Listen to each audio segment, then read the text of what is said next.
Let's begin.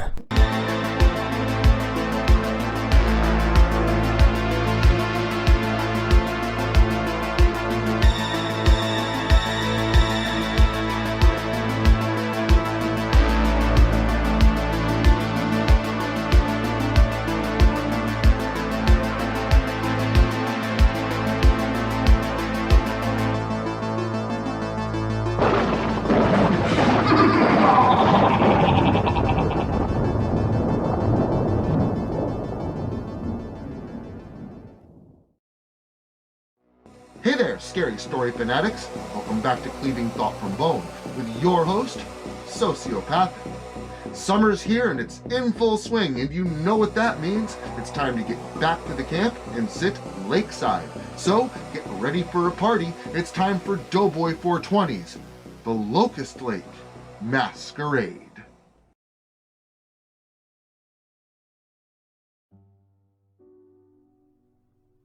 It was the fall season, and this meant the annual birthday bash of Amber Blake was approaching. The girl had a massive party every year of high school, and graduation year was no different. Every party that she'd always had a theme. Not just for her birthday, but every party. She was rich, and she made an event out of it. You name it, she's done it. Renaissance, fantasy, cosplay, cartoons, sports mascots, animals, 60s, 70s, 80s, and 90s. Everything. She always had a blast at her parties, and so did everyone else. Everyone that was invited, anyway. Freya Flint had never been to one of Amber's parties. She'd never been the popular girl in school, and she didn't really fit in with anyone. She spent most of her time sitting at home and reading or something of that nature. That is, until her senior year, where she came out of her shell a bit and actually started talking to people. She still wasn't recognized, even by many people in her own grade, but she had branched out enough to get invited to one of Amber Blake's famous parties. Not by Amber herself, but by a friend of a friend of a friend. It wasn't the popularity she craved, but she'd take it. Perhaps this would be her chance to actually, finally get in with the cool crowd. She found out from her friend Elija that the theme of Amber's birthday bash this year would be a masquerade party. Everyone would be in costume, and the location of this year's bash would be none other than Locust Lake. The local setting of urban legend and fear. The home of the embodiments of sin. Freya was a bit freaked out by the venue of the party, but she had to go. She just had to. It would be her last chance to connect with the people other than her best friend forever, Elija. He was really great, and she enjoyed hanging out with him, but she was tired of being the invisible kid in the back of the class. Locust Lake was supposedly the setting of numerous killings over the years. Everyone knew someone that allegedly died there, brutally murdered by any one of the monsters spawned by the lake. But there was never any real proof of the claims. No news articles, no bodies, no evidence, just rumors and hearsay. But still, everyone knew to stay away, lest you become another statistic of the mysteriously high death toll of this little area. On top of the fear of the location, Freya was also filled with intense social anxiety, and she didn't even have a costume to wear. She tried on different outfits, but she didn't really have anything that would work as a costume. She hadn't gone trick-or-treating in years, and had just stayed home and handed out candy on Halloween, so she didn't even have a costume tucked away in her closet. So eventually, she settled on the classic costume of a ghost. Freya grabbed an old sheet from the lunchroom closet and cut out 2 kind of misshapen eye holes, then threw it over her head. "How do I look?" she asked. Elija was reluctant. "Oh god, I look like I'm in the KKK, don't I?" Freya said in horror. No, you're good. You don't have a pointed hood. Elija reassured her, waving his hand over his head. It's just kind of... I don't know, he attempted to explain. Yeah, it sucks. I know, but I can't really do anything else with such short notice. She replied. It's all good. You'll laugh at my costume. It's quite the gas, Elija said, trying to keep a straight face. It's a buttload of a good time, he added with a giggle, causing Freya to look at him strangely. I assume that you want to know what it is? He continued, barely able to contain himself. Yes, Elija, I would like to know what you're wearing to the party. Freya humored him. A whoopee cushion. I'm going as a whoopee cushion, he answered, finally bursting out into laughter. Get it? He asked with a wide grin. Yep, totally. Real knee slapper there, bud. She told him, completely straight-faced. You know it's a winner, Elija said. More like a stinker. Oh? Freya replied with a pun and burn of her own. Just wait, I'll have the best costume there, Elija said. But hours later he would find that he was very wrong, as there were many great costumes at the party. Billy had his truck pulled up near the large fire pit that was off to the side entrance of the camp, and from inside, music was blaring as the fire roared nearby.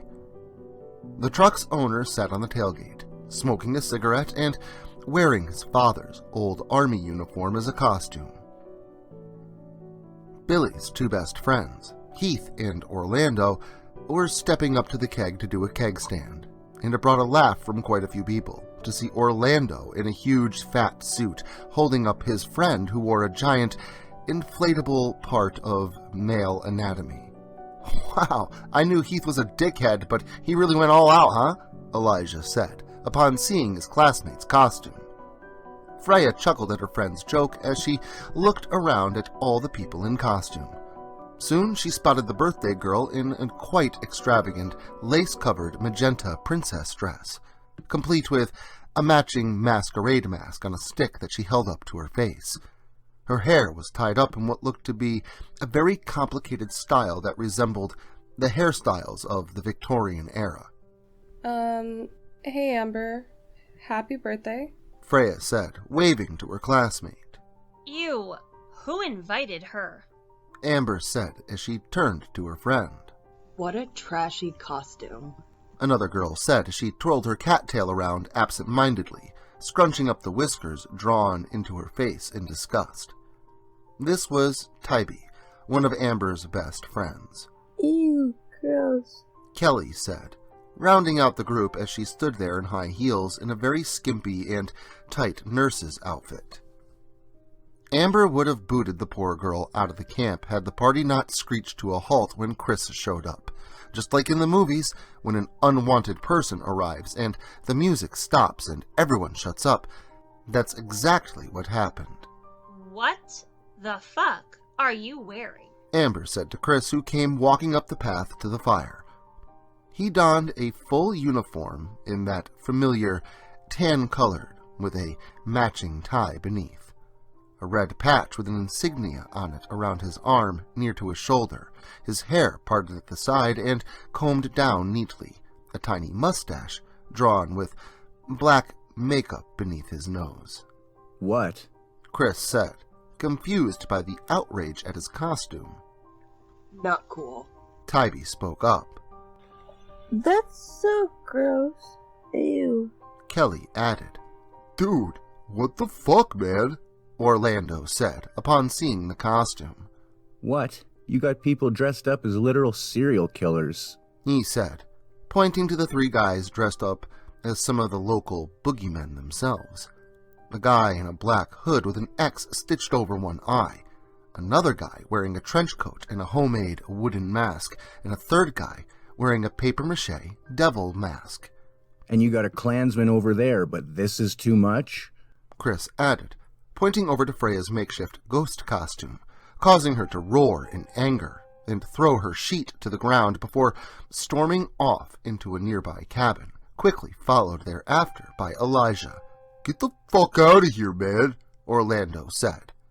What are you gonna do, roll over me? Chris joked about the fat suit. Billy stood up and demanded him getting in his face to get out of there or that he would be removed. Fine, I'll go. No sense of humor here. Y'all are a bunch of bitches. Chris said before stepping backwards, flipping everyone the double bird, and turning to Goose step down the hill, back to his car. As soon as he was out of sight, the music started thumping again at full volume, and the party went right back into full gear as if he was never even there. Fucking weak assholes. Every one of them can't take a joke. Chris said, as he kicked some rocks down the hill before turning onto the road where his car was parked. Chris climbed into his little beater of a car and leaned down to grab a cigarette out of the glove box before reaching for the emergency brake to disengage it in order to leave. But Casper Stoical had other plans when two massive hands smashed through the driver's side window and began to pull him out through the broken glass.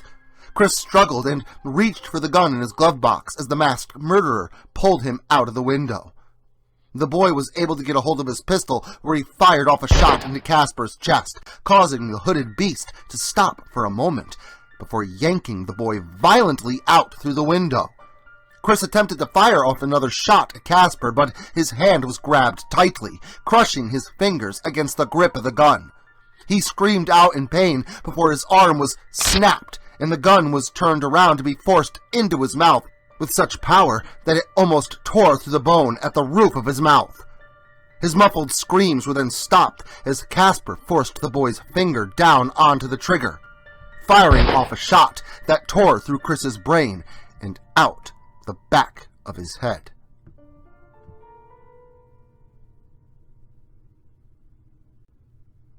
The party continued, everyone completely unaware of what had just happened.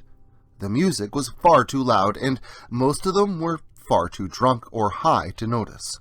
I can't believe I let you talk me into coming, Freya said, angry and almost in tears. Sorry. I didn't think it would be like this, Elija said, sitting down on the wooden bench beside her, his costume making a bit of a fart noise in the process. Oh my god, it actually functions? Freya asked Elija, a bit grossed out by his costume. No, that was me, he replied in shame. Ew. Freya grumbled. Just kidding. Yeah, it actually farts. Isn't it great? He revealed with a smile. You're such a dork. Freya sighed. Hey, you guys want to smoke? An inflatable Tyrannosaurus Rex head popped in through the door and asked, no thanks. Oscar? Elija responded, guessing at the obvious stoner that was asking. Alright, well if you change your mind, we're gonna go for a walk up that, Pine Ridge? The cabin up the hill. The T-Rex said in an already stoned stupor. You guys have fun with that. Freya added. You know it. Peace. The T-Rex threw up a tiny arm peace sign and closed the door behind him before he, a walking tequila bottle, a clown, and the Locust Lake costume killer trio disappeared into the darkness up the mountain trail.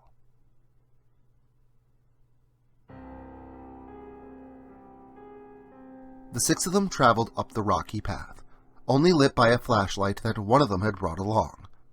The night was quiet. Only the sound of an occasional cricket could be heard chirping somewhere in the forest, but as soon as they reached Pine Ridge, everything was completely silent. Only the sound of their footsteps upon the dirt, and then the wooden deck could be heard as they reached the cabin that overlooked the black woods. Hey look, Isaiah, it's you. Oscar said, holding up a half-empty tequila bottle that he found. Yeah, but dude, this place is creepy as shit. Isaiah, the one wearing the tequila bottle, uneasily replied. Well, probably over 100 people died here, so... Oscar responded, his T-Rex head swaying while he spoke, but as he put down the old tequila bottle, he began grinding up some reefer. Yeah, we would know. Dean, the guy in the Jacob Treagle costume, joked. You're probably not far off, Raimi said, as he took off his papier-mâché devil's mask. Yeah, I mean, we all know that the cops and mayor cover it up. Who knows the real number of how many people were killed here? Nobody, really. Could be hundreds. Could be none. We don't know. Oscar shared his conspiracy theory as he rolled up a spliff. Well, we know some people were killed here. The obituary killer was for sure real. Maybe the others are too. Raimi added, stepping up to Oscar's left side so that he would be first in line when the joint was passed around. Dude, you guys are freaking me out, Sammy said, pulling off the Casper hood to reveal his long, brown hair beneath. Yeah, I agree. I came to get fried, not freaked. Ehren alliterated. Come on, it's all in fun. Besides, it's time to get lit, gentlemen. Oscar offered, holding up the joint to show the group before turning it and sticking the end between his lips and lighting it up, where he took a huge puff and passed it to Raimi. The spliff was handed from one of them to the next, each of them taking in their fair share, and when it finally got back around to Oscar, the group of them were startled by a sound that came from inside the cabin. Something thumping against the hard wooden floor. What was that? Asked Ehren, still freaked out by the previous conversation, and now even more so. I don't know, Oscar replied, as he got up to go look inside, still holding the joint and approaching slowly. Oscar swung the door open slowly, his T-Rex outfit standing in the silhouette of the night behind him as he looked inside.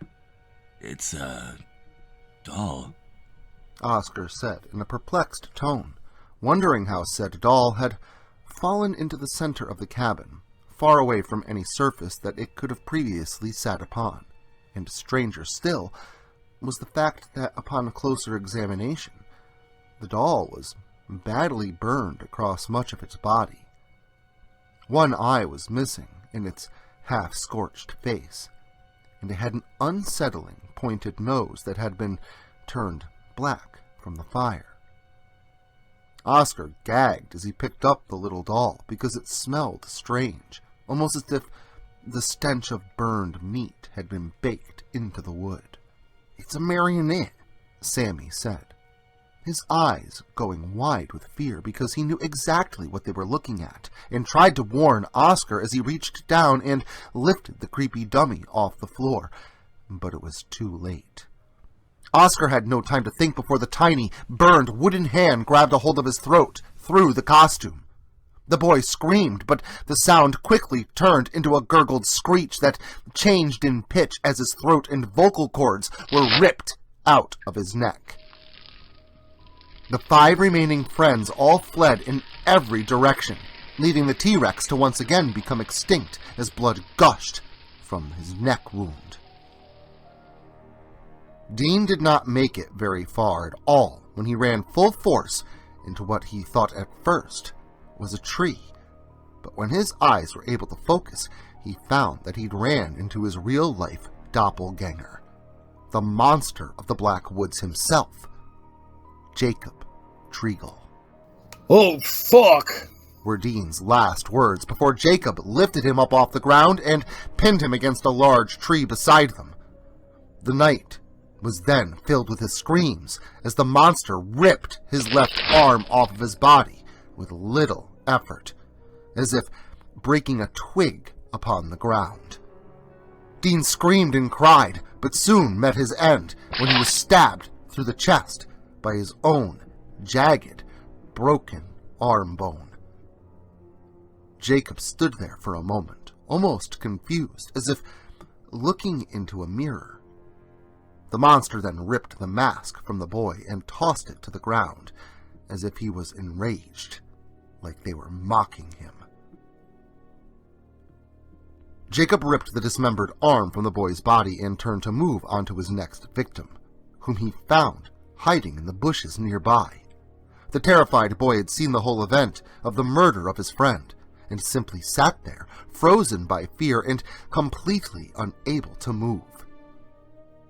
Jacob, the towering creature of death, simply reached over the bushes and lifted the screaming clown up out of the foliage before tossing him hard onto the decayed leaves of the forest that lay upon the ground, before he then began to savagely beat the young man with his friend's dismembered arm, causing bones to break, snapping his ribs and breaking fingers on hands held up in self-defense, before he finally used the broken bone of Dean's arm to cut through Ehren's neck, causing blood to spray like a fountain from the clown's throat. Raimi and Sammy ran down the hill in an attempt to make it back to the party, Isaiah following soon thereafter, but his bulky costume was making fleeing difficult for him. He was a few yards behind the others, and he looked up to see the both of them drop after running full force into a massive arm that stuck out from behind a tree, their heads clotheslining backwards before they fell roughly to the ground. Isaiah made an attempt to stop, but instead he fell over and rolled upon the uneven terrain, finally coming to rest at the feet of a hulking behemoth of a man in a stitchwork mask. Casper Stoical dragged the tequila bottle, kicking and screaming towards his unconscious friends, where he held them down onto their bodies and retrieved a large wad of twine rope from within his tan-colored coat, and then from his pocket he pulled a large hook normally meant for sutures and stitches and looped the twine through it, holding the three young men down with his knee the entire time. Isaiah begged and pleaded and desperately attempted to wake his friends, but he could barely breathe beneath the massive weight of the butcher of Locust Lake. It was when Casper drove the large suture hook through his face that Isaiah was finally able to let out a loud scream of pain and terror, which also finally stirred his friends to consciousness. "What the hell?" Raimi said as he awoke, unable to move beneath the weight of Casper and his friends. "Ow, what the fuck? Stop, please!" Sammy also shouted as the hook was now laced through his friend's cheek and mouth and was then drawn and laced through his shoulder, down beneath the bone and out through his skin once more. The twine was then pulled and pierced through Raimi's left eye and out through his nasal passage before the hook was returned once more to Isaiah to pierce through his body once again. The three of them fought with every bit of their strength, but even together they could not lift the hundreds of pounds of decaying flesh, so they were helpless and left to endure the torture of being sewn together. When Casper was finally through with their lifeless corpses, he tossed some woven twine over some branches overhead and began to lift his macabre work into the air, looking dead into the eyes of his own form, sewn into two other helpless souls as they were hoisted off the ground in a spiderweb of gore and twine, where he then tied the twine upon a tree and stood back to admire his masterpiece.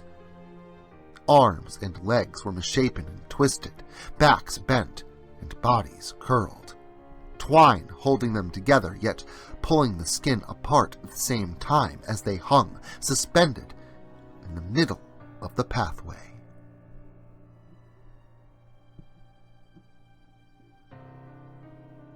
Back down by the lake, the party was still going.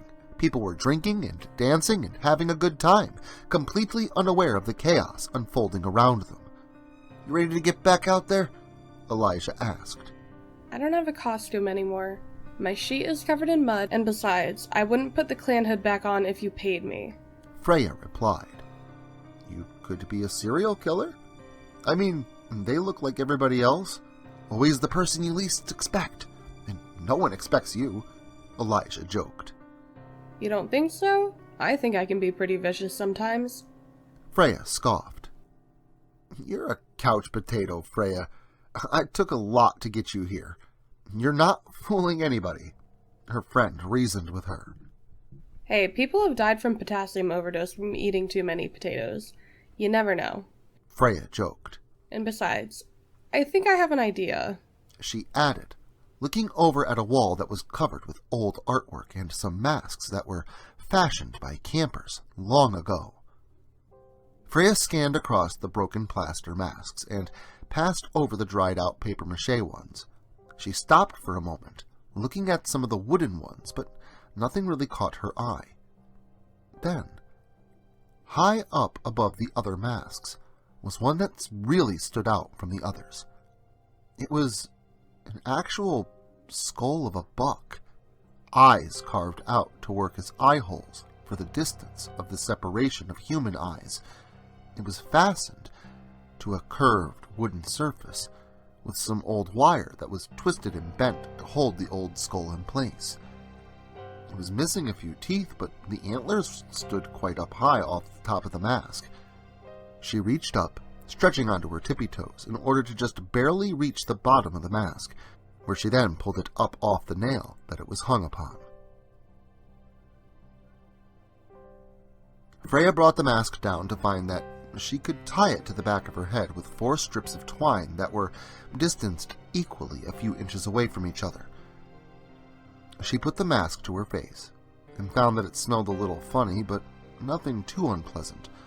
She then wrapped the twine around the back of her head and tied the ends together to secure it to herself before she turned around to face her friend. Ta-da! Freya celebrated. What do you think? She then asked. Creepy. I love it, Elija responded with glee. But it's missing something. Oh, hold on. I've got it, he added, before running out of the cabin. He soon returned with a muddy and torn sheet that Freya had thrown to the ground, but before she could object, he started tearing parts off of it, shredding ends off from the already made rips and widening the eye holes to fit it over her neck. He removed her mask, put the sheet on, and then tied the mask back in place himself before standing back to admire a creepy sight of the girl in gray clothes, a ripped sheet laying over her chest and stomach, covering most of her torso, and a buck skull mask covering her face. Perfect, he added with a smile. Let's get back out there, Freya said, with an encouraging smile in return. Woo! Let's party! A very drunk Tegan McNeary said, stumbling by the cabin as the friends exited through the door. She was in a red devil outfit and was being held up by her sister, Tori, who was the opposite of her sister, wearing a white dress with feathery wings, a gold-colored halo held above her head by a small pole attached to her back. They said they wanted to explore some of the elder cabins. I'm going to keep an eye on them. The young man in a white morph suit explained to Freya and Elija as he walked by. And we're gonna keep an eye on him. Eric and Ellie, a couple that had been together since freshman year, followed there after him. Eric was a hot dog covered in ketchup and mustard, and Ellie was a hot dog bun, a cute yet suggestive couple's costume. The two sisters stumbled through the broken doorway of an old cabin. It was badly burned and was barely held together by the remaining support beams. The place was a mess, which was to be expected by a burned-out cabin. What was left of a chair sat in the center of the floor, while other remains of furniture were scattered about against the wall with no rhyme or reason. What do you think happened here? Tori asked, her angel wings bobbing as she walked. Yeah, I'm no fire marshal or anything, but if I had to foster a guess, I'd say it was a fire. AJ spoke like a smartass that he was, causing a bit of a glare in return, as she couldn't see it beneath his morph suit mask, but he had a wide grin plastered across his face. Don't want to touch anything here. Won't be able to get the ash stains out for weeks, Ellie said, standing as far from the walls and any objects as she possibly could. You, if you're afraid to get dirty, why'd you come with us? Tegan said, twirling her little devil tail. I'm not afraid. I just don't want to get an infection. Who knows what the hell you'll find in here? Ellie replied in disgust. Yeah, you never know. Maybe you'll find some cool shit. Tori said with a drunken smile. Yeah. maybe we can find something left over from the campers. Tegan agreed as she began looking through the half-burned drawers and cupboards. This place is a hellhole. I wouldn't touch anything. Ellie spoke up again as Tegan opened up the closet door. The thing about hellholes is... A ghostly voice spoke. They're full of devils and pitchforks. The ethereal voice finished before a gaunt woman lunged forward out of the closet, driving a pitchfork into the midsection of the girl in the devil costume. Tegan coughed up blood onto the broken and unhinged jaw that hung from the dead woman's face.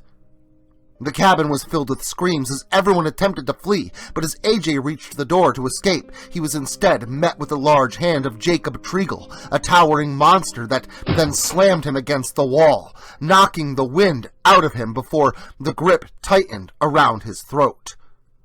Jacob looked at the faceless morph suit, as if he were unsure of what he was seeing. He then reached up and grabbed a hold of the scorched beam that once span across the roof of the cabin.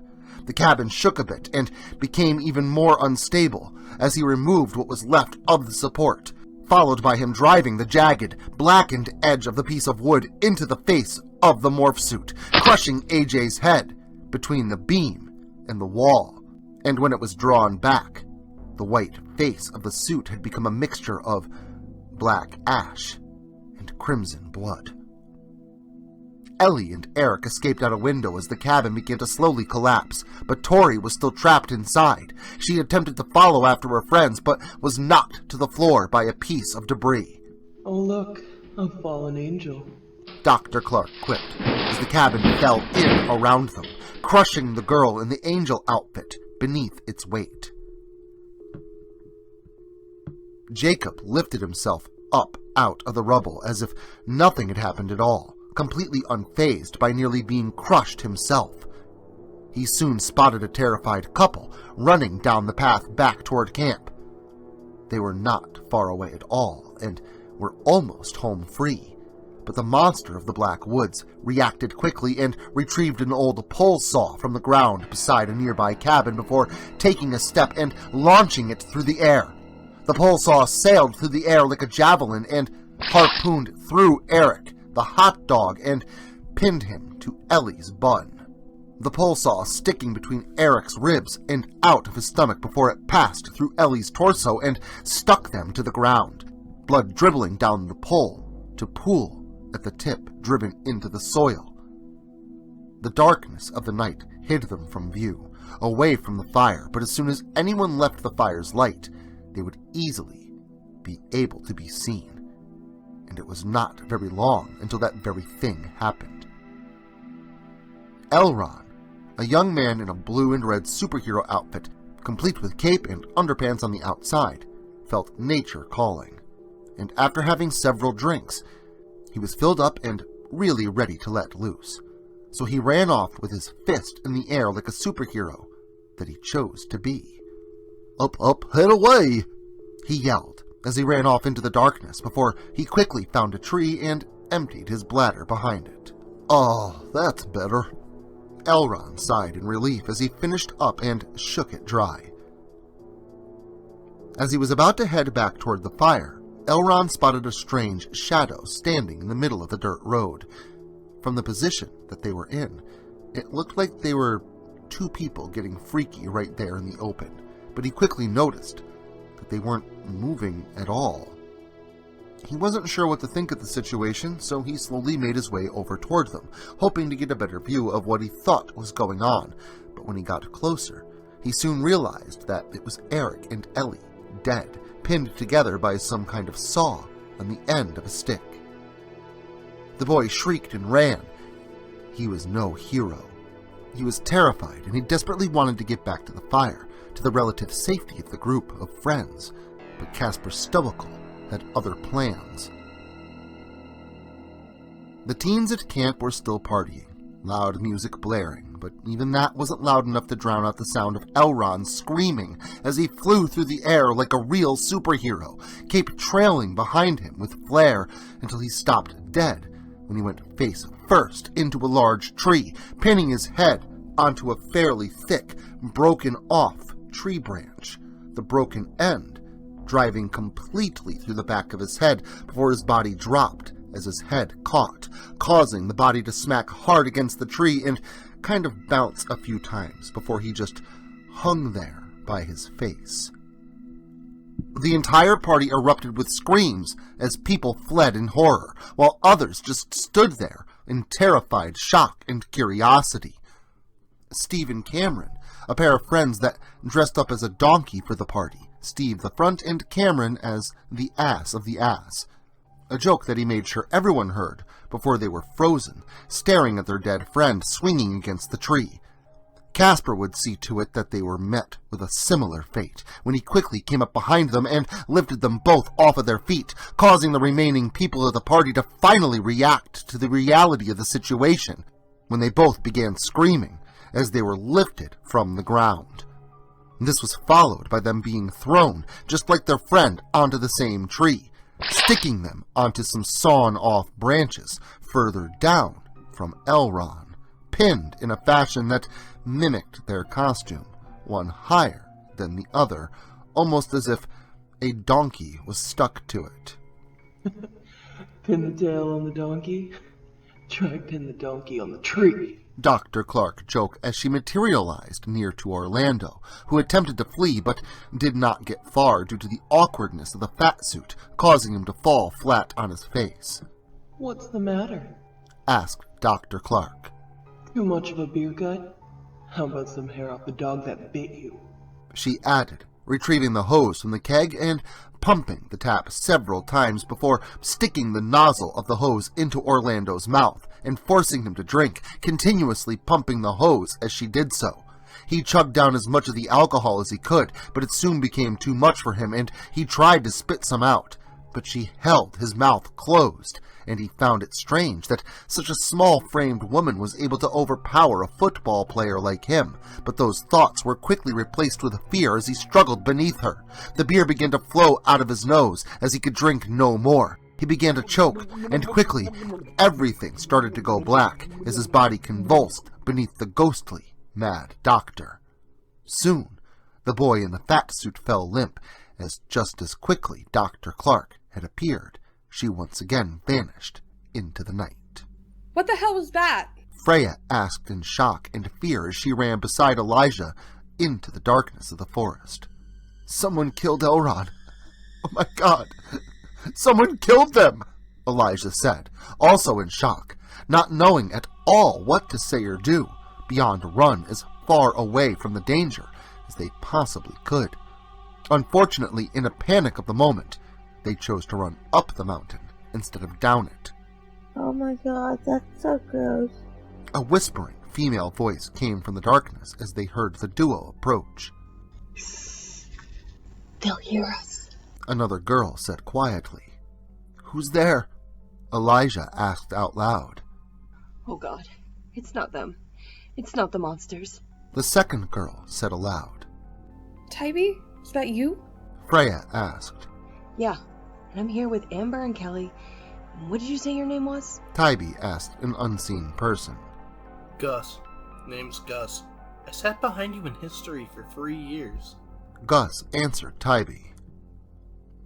The four of them then came around from behind some of the bushes. A kitty, followed by a nurse, then a princess, and finally, a zombie. What happened? Kelly asked. What the fuck was that? Amber then questioned. Elron's dead. From the sound of it while we were running away, so are some other people, Elija answered. We have to get out of here, Tybee suggested. But which way do we go? We can't go back down to the road, so where do we go? Amber asked. We keep heading up the hill. There is another old road on the other side of the mountain. I almost took it thinking it was the way here. Freya informed them. That is our ticket out of here, she added. That sounds far. Amber whined. I don't think we have a choice in the matter, Elija admitted. Alright, let's climb Murder Mountain to escape. Fun, Amber said with a disgruntled smile. Meanwhile, Heath, Billy, and Billy's girlfriend, Shawneh, all had the exact opposite idea. The three of them had ran and hid in the woods, eventually meeting up with one another in the darkness, but they decided that the only option for escape would be to make it back down to the road that they had come in on, and in order to do that, they had to pass through camp. Billy took point, moving from tree to tree and then eventually sneaking along beside a cabin as he reached the camp. As he moved, he would motion for his girlfriend in the sexy cop outfit to follow after him. She kept her hat on through the whole venture, and her tight skirt made both running and sneaking very difficult. She was followed closely thereafter by Heath, who wasn't very sneaky, with the nylon fabric on his genitalia costume rubbing and creating a kind of squeaking noise. Will you take that off? Billy whispered. I can't, Heath said quietly. Why the hell not? Billy whispered more. Because I don't have any clothes on, just my costume. Heath said with a hush in return. Why? Billy asked quietly, a bit weirded out by the revelation. Costume fit weird with clothes on. Heath replied in a whisper as they moved on to another cabin. And you couldn't go in your underwear? Billy asked, as he stepped out to move on past the fire and on to another cabin. I didn't think about it, Heath replied. That's because you're always thinking with your costume. Dr. Clarke quipped, causing Heath to look over his shoulder, but as he did so, she slashed outward with a farming sickle, slicing the top of Heath's costume and his head clean off. He let out a bit of a coughing gasp before his head rolled off of his shoulders and flopped onto the ground. Turn your head and cough. Dr. Clarke cackled with maniacal glee. Shawneh and Billy took off running as fast as they could. Shawneh made it to the edge of the lake before she looked back to find that her boyfriend was not with her. Instead, he lay, begging and pleading for his life, some yards away, laying beneath a giant beast of a man that stood over him. The man in the patchwork mask simply reached down beside his wide frame and lifted the keg of beer over his head as if it were nothing, before slamming it down onto Billy's arms and chest, crushing them beneath it and causing the poor boy to cough up blood. Casper, stoical, then brought the heavy container of alcohol down onto the teen a second time, this time crushing his head beneath it, crunching and splattering it like a broken watermelon.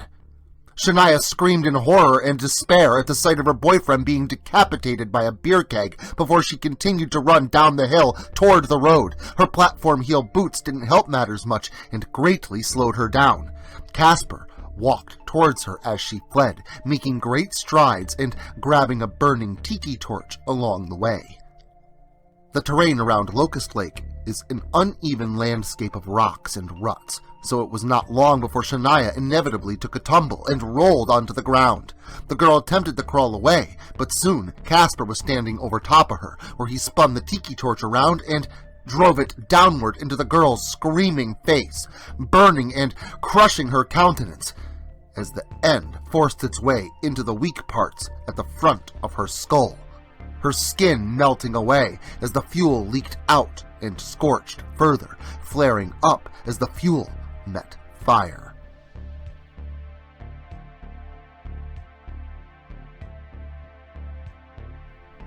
The remaining group of survivors continued to flee up the mountain, unaware that they were the only ones left alive. How far is it? Kelly complained. My dress is ruined. Amber scoffed. It's still a bit of a way until the top, and then we have to go back down the other side. Freya answered. Ugh. Amber growled in disgust. That's what happens when you skip gym class, Elija commented. How was I supposed to know we would be stalked by monsters? Amber asked. Well, with the location you chose, you probably should have had an inkling, Elija joked. I didn't think it was real, and besides, you're here too, so you're no better. Amber growled. Touché. You got a point there, Elija replied, before they were startled by the sound of a scream. Tybee had turned a corner around some bushes and stepped face first into a trio of bodies that hung from a spider web of interwoven bloody twine. "Shh," Freya said, wrapping a hand around Tybee's mouth to silence her, but her attempt at warding off unwelcome attention was in vain, as they had been spotted long before Tybee's shriek. A small, burned, wooden figure dropped out of the canopy overhead and landed on Gus's back, almost knocking him to the ground. The scorched Mr. Shaw then lifted a half-empty tequila bottle over his tiny head and slammed it down onto the zombie's skull, smashing the bottle and the boy's head in the process.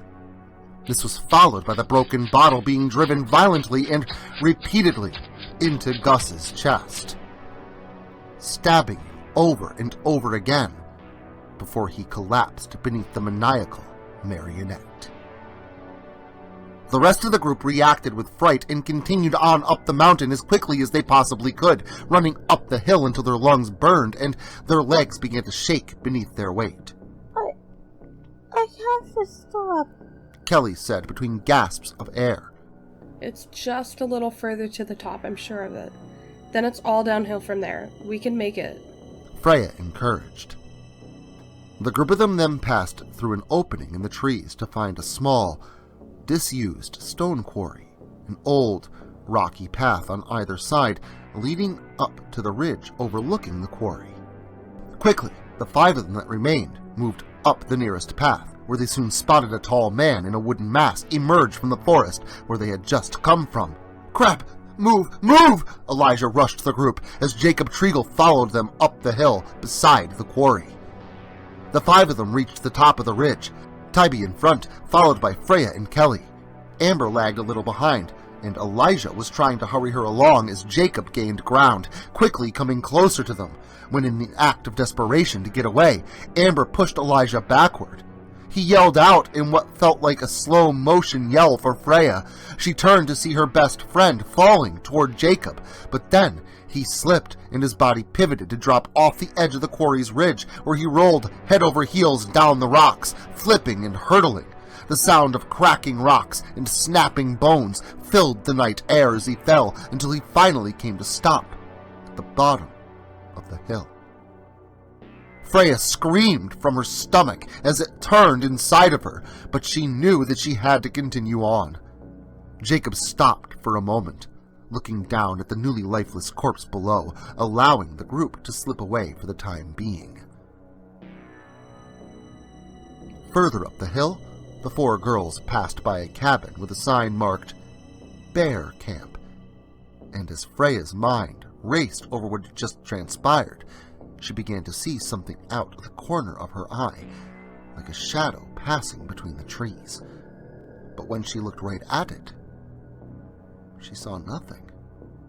So she figured it was just her grieving mind playing tricks on her. Had Amber pushed Elija? Or had he just fallen? Did the tall man in the wooden mask get him?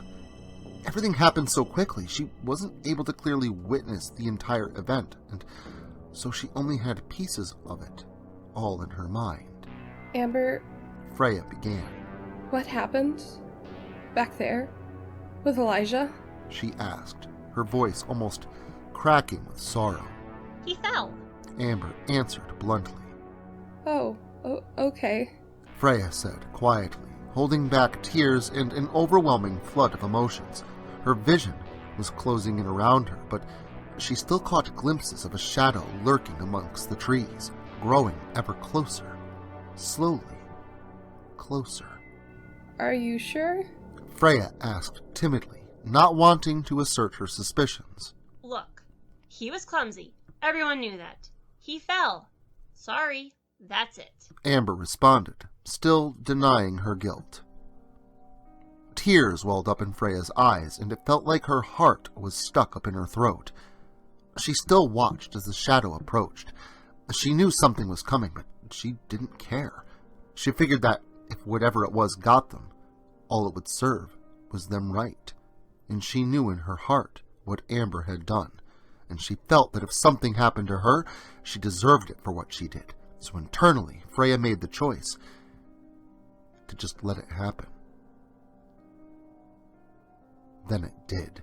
The thing that Freya had been watching came out. The shadow in the darkness reached out and grabbed a hold of Tybee, where it spun her around and slammed her face full force into a tree, crushing her face. But she was quickly pulled back and pushed forward a second time, then a third, the front of her skull crushing inward, her kitty ears left sitting on a flattened, bloody stump.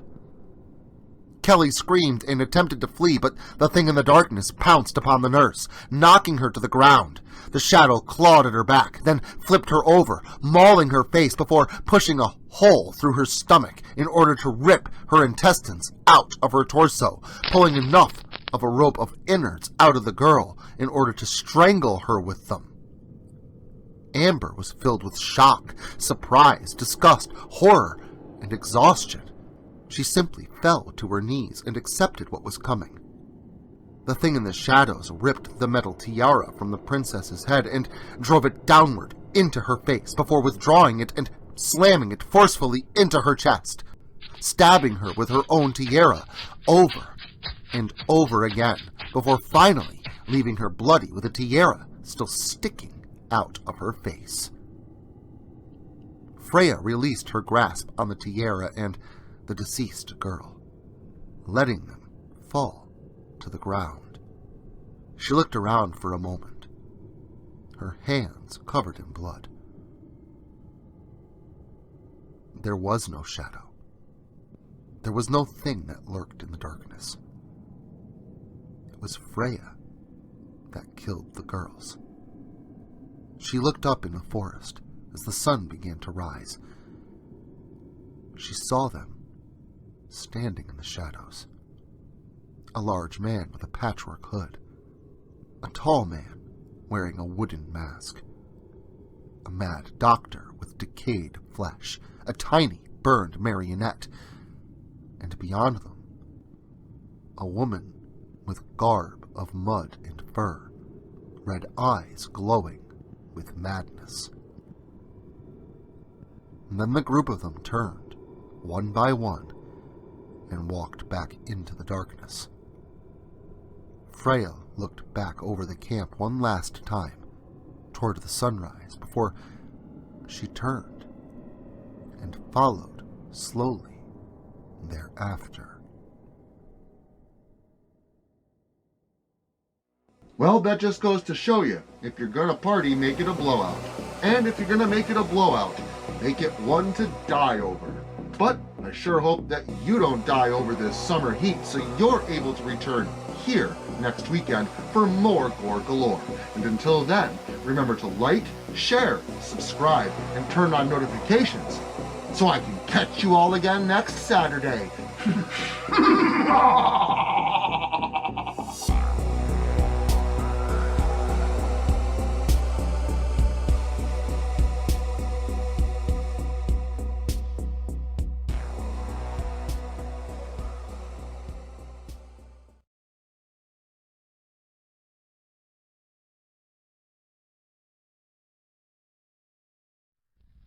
Social media can be very unpredictable, especially regarding horror content.